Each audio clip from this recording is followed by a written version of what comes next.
बघूया 100% बातम्या। शरद पवार यांनी भाजपला मोठा धक्का दिलाय। माढा लोकसभा मतदारसंघासाठी मातबर उमेदवाराचा शोध पवारांकडून सुरू होता। त्यात आज धैर्यशील मोहिते पाटील यांनी शरद पवार यांची भेट घेतली। त्यामुळे धैर्यशील मोहिते पाटील तुतारी हाती घेणार हे जवळपास निश्चित मानलं जात आहे।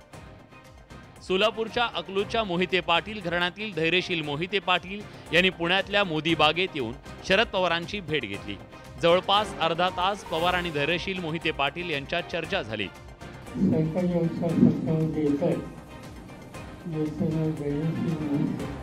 धैर्यशील मोहिते हे येत्या 14 तारखेला शरद पवारांच्या पक्षात प्रवेश करणार आहेत। आदरणीय पवार साहेबांचे आणि आमच्या कुटुंबाचे अनेक वर्षाचे जुने आणि ऋणानुबंध संबंध आहेत। साहेबांची मी फक्त सदिच्छा भेट घ्यायला आलो होतो। धैर्यशील मोहिते पाटील यांना माढ्यातून उमेदवारी दिली जाणार हे जवळपास निश्चित आहे। माढ्यामध्ये धैर्यशील मोहिते पाटील आणि रणजित निंबाळकर यांच्यात सामना होणार आहे। माढा लोकसभा मतदारसंघातून धैर्यशील मोहिते पाटील शरद पवार गटाचे उमेदवार असतील हे आता जवळपास स्पष्ट झालंय। भाजपचे उमेदवार रणजित निंबाळकर यांच्यासोबत मोहिते पाटलांची थेट लढत होणार आहे।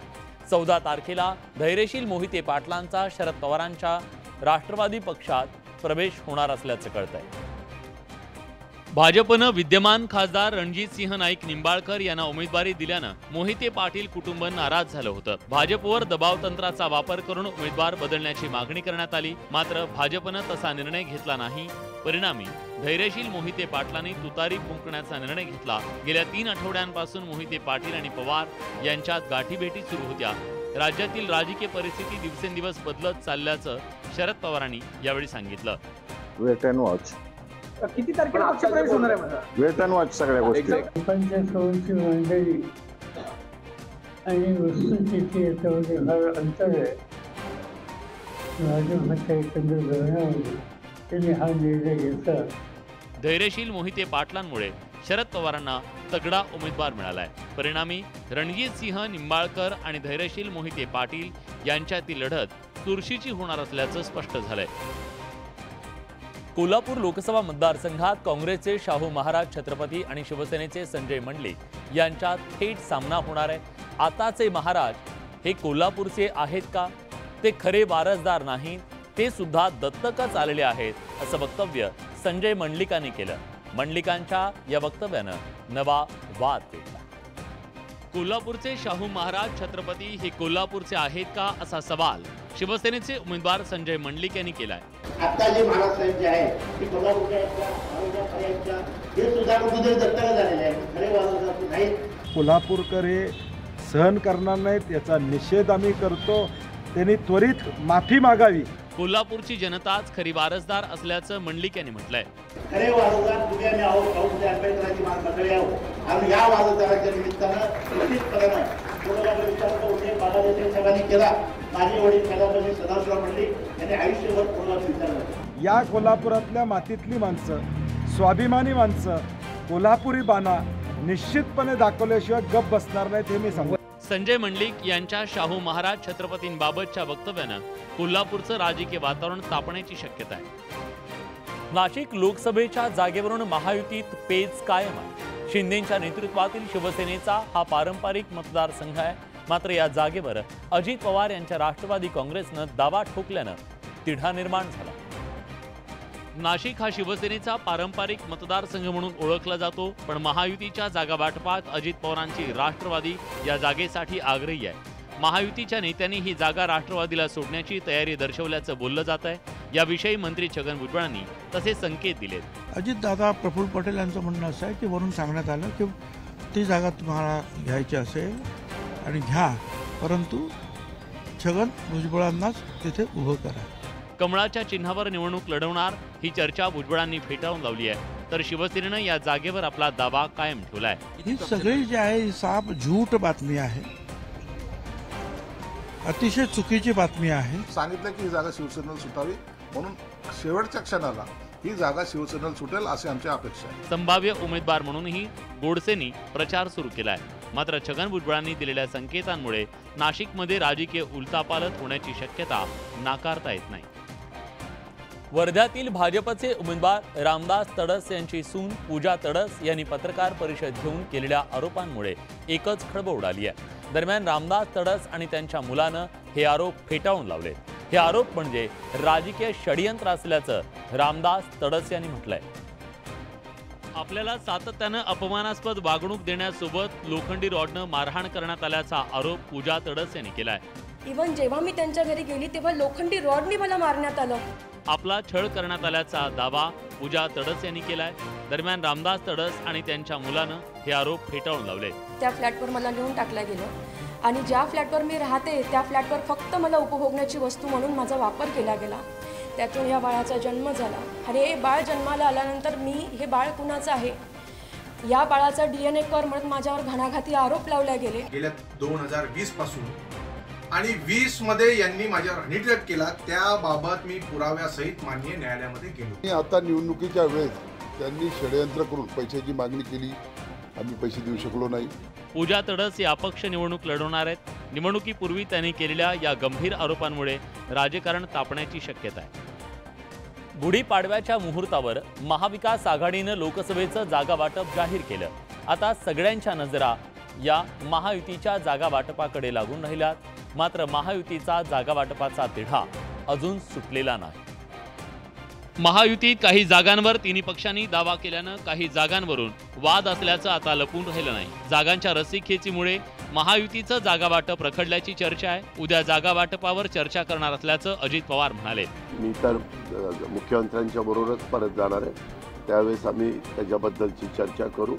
देवेंद्रजी पण असतील, उद्या पण मी मुंबईमध्ये आहे, आम्ही त्याच्या संदर्भामध्ये बसू आणि योग्य तो मार्ग काढू। नाशिक असेल, संभाजीनगर असेल, मुंबईमधल्या काही जागा असतील, पालघर असेल, ठाणा असेल, या ज्या काही 5-6 जागाचा आहे याचा सगळ्याचा तिढा मी आता सांगितलं की ते सुटलेला आहे आणि त्या संदर्भातली घोषणाही उद्या होईल। महाविकास आघाडीचं जागा वाटप जाहीर होऊन त्यांचा फॉर्म्युला समोर आलाय। या पार्श्वभूमीवर महायुतीत कुठल्या पक्षाच्या वाट्याला किती जागा येत आहेत याची उत्सुकता आहे। शिरूर लोकसभा मतदारसंघातील निवडणुकीचं रण तापायला सुरुवात झाली आहे। शिरूरमध्ये आढळराव पाटील आणि अमोल कोल्हेंमध्ये वार पलटवार सुरू झाले। जनतेला वेळ न देणारा आणि 5-5 पक्ष बदलणारा नाटककार अशा शब्दात शिवाजीराव आढळराव पाटलांनी अमोल कोल्हेंवर जोरदार निशाणा साधलाय। शिरूरमध्ये अमोल कोल्हे आणि शिवाजीराव आढळराव पाटील यांच्यात थेट लढाई होणार आहे। विशेष म्हणजे अमोल कोल्हे हे प्रसिद्ध अभिनेते आहेत, त्याचाच धागा पकडत आढळरावांनी अमोल कोल्हेंवर निशाणा साधलाय।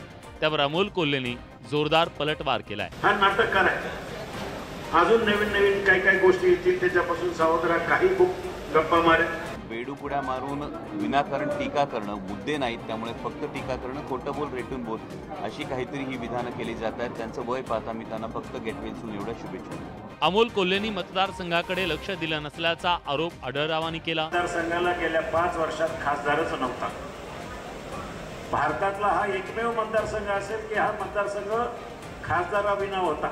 अमोल कोल्हेंनी गेल्या निवडणुकीत आढळरावांचा पराभव केला होता, त्याचा वचपा काढण्याचा आढळरावांचा प्रयत्न आहे। आता मतदार कुणाची साथ देणार हे 4 जूनला स्पष्ट होणार आहे। महाविकास आघाडीतील जागा वाटपाच्या नंतर काँग्रेसमधली नाराजी ही उफाळून आली आहे। सांगली, भिवंडीत अजूनही काँग्रेसमध्ये बंडखोरीची टांगती तलवार आहे। त्याच वेळी आता धुळ्यात सुद्धा काँग्रेसच्या उमेदवाराची घोषणा होताच जिल्हा पक्ष संघटनेत राजीनाम्याचं सत्र सुरू झालंय। धुळ्यात काँग्रेसनं शोभा बच्छाव यांना उमेदवारी जाहीर केली। धुळे काँग्रेसचे जिल्हाध्यक्ष श्यामकांत सनेर यांनी बाहेरचा उमेदवार दिल्याचा आरोप करत शोभा बच्छाव यांच्या उमेदवारीला विरोध करत जिल्हाध्यक्ष पदाचा राजीनामा दिलाय। तर मालेगावच्या काँग्रेस तालुका अध्यक्षांनी शोभा बच्छाव यांच्या उमेदवारीला विरोध दर्शवलाय। दरम्यान काँग्रेस पक्षानं बच्छाव यांच्या उमेदवारीला विरोध करणाऱ्यांचे आरोप फेटाळले। नेतृत्वाने आमच्यासारख्या कार्यकर्त्यांचा बळी घेण्याचं काम केलं आणि म्हणून या व्यथित असल्यामुळे मी आज माझ्या जिल्हाध्यक्षपदाचा राजीनामा प्रदेश अध्यक्षांकडे सुपूर्द करण्याचा निर्णय घेतला। जे काही पक्षश्रेष्ठी आहेत ते निश्चितपणे त्यांची समजूत काढतील आणि त्यांना कुठे ना कुठे काम करण्याची संधी निश्चित मिळेल। आता काँग्रेसमध्ये उफाळलेल्या नाराजीला नाना पटोले आणि काँग्रेसचे वरिष्ठ नेते कसा आळा घालण्यात यशस्वी होतात हे पाहणं महत्त्वाचं आहे। सांगलीच्या जागेवरून महाविकास आघाडीत धुसफूस आहे। सांगलीच्या जागेबाबत महाविकास आघाडीनं फेरविचार करावा अशी मागणी काँग्रेसचे नेते विश्वजित कदम यांनी केली। त्यामुळे महाविकास आघाडी याबद्दल काय निर्णय घेणार याची उत्सुकता शिगेला पोहोचली आहे। सांगलीची जागा मवियात ठाकरेंच्या पक्षाच्या वाट्याला गेली असून ठाकरेंच्या पक्षानं चंद्रहार पाटील यांना उमेदवारी जाहीर केली। मात्र सांगलीत काँग्रेसची मोठी ताकद असून ही जागा काँग्रेसला मिळावी यावर सांगलीतले काँग्रेसचे नेते ठाम आहेत। त्यात मवियानं या निर्णयाचा फेरविचार करावा अशी मागणी विश्वजित कदमांनी केली आहे। त्यावर संजय राऊतांनी प्रतिक्रिया दिली आहे। जर ह्या निर्णयाबाबतीत काही फेरविचार करता येत असेल तर फेरविचार त्यांनी करावा। मांग तो हमारी भी लोग बहुत जगह पे मांग कर रहे हैं ना, जैसे नॉर्थ मुंबई में हमारे लोग मांग कर रहे हैं कि शिवसेना को छोड़िए।